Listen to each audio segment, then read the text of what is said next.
Hey She Castle family, happy Sunday fun day. So join me as I season some chicken. Now I know this is like a random video, but a lot of people always ask me, how do you get the seasonings to like literally get all the way down to the bone? And I'm gonna show you how. So I start off with a little Montreal steak seasoning.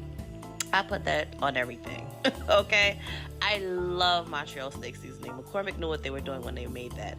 I also have some dried dehydrated onions. Dried and dehydrated is the same. It's the same concept, but you get what I'm saying.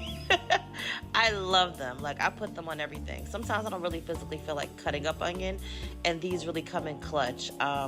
Excuse my voiceover versus the actual mouth thing that I have going on in the video. I was actually on a phone call when I was recording this video, but you get the drift.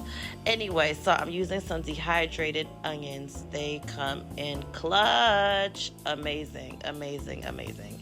Okay, and then I use a little bit of Badia Complete. Badia Complete is also a really clutch seasoning. And these are all seasonings that you probably already have in your home. But you know what? I just felt the need to share. And if you want some really bomb flavored chicken, you know, get those seasonings going. I also use some chives. Not all the time, but this time I did have them available. So I was like, you know what? Let me go ahead and pop some of these in here too for aesthetic and flavor, because the little green, those green chives really pop in a dish. Really like how they look. Okay. Yes. Oh yeah, you cannot forget the adobo. Adobo is another staple. I put that on everything too. Okay, love me some adobo. Garlic powder for life. Okay, garlic powder for freaking life.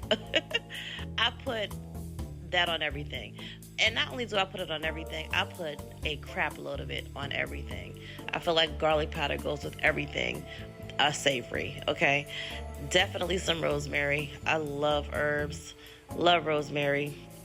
Definitely a staple in a lot of my cooking as well. My soups, my chicken, just everything. And the herbs de Provence. And I actually, you know what, I believe the herbs de Provence has a little bit of rosemary in there, but it's also loaded with a whole bunch of other great herbs. So I definitely put some of that on there as well.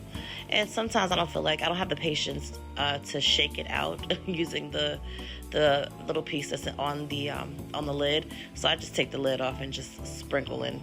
You know, sprinkle to my heart's desire. What do they say? Sprinkle until the ancestors are pleased. A little bit of Harlem garlic pepper. Yep, just a little bit of that. Not too much, because that could be a little too peppery. I like pepper, but I don't like my food super peppery. Definitely some chicken bouillon. Yep, all of that. That chicken bouillon. Yep, have fun with it, but not too much, because that has a lot of sodium.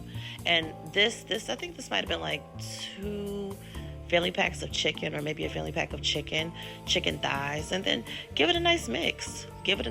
Make sure you're getting it into all the cracks and crevices underneath the skin, definitely on the bottom. You just want to let it do its thing. Let it do its thing. And yeah, this is going to be amazing. This is great for if you need to season some chicken to grill, bake in the oven. You know, if you want to do a little stovetop action, you're more than welcome to do that as well. This is good to get a good base for a chicken soup started. Whatever your heart's desire is. It's your world, right? Yep, spirit fingers. Yep, so, and as you see, I'm smelling it, I'm taking it in, because I do like to smell my chicken. Clearly, you can't taste it before it's cooked, but I do like to smell it to see if it's reflecting every seasoning that I want reflected. And yeah, also too, my mama taught me how to season. This is this is all the way, that's all the way Linda's hand in that food. It's so funny, because when she comes to visit me, she prefers actually sometimes for me to cook. She can still cook, don't get it twisted, but I think that she's just like, yeah, she trusts me enough and she likes my cooking. So and it's funny, because sometimes I cook certain things and she's like, oh, that's a different technique, you know. So it's nice to inform someone who taught you of a new technique, right?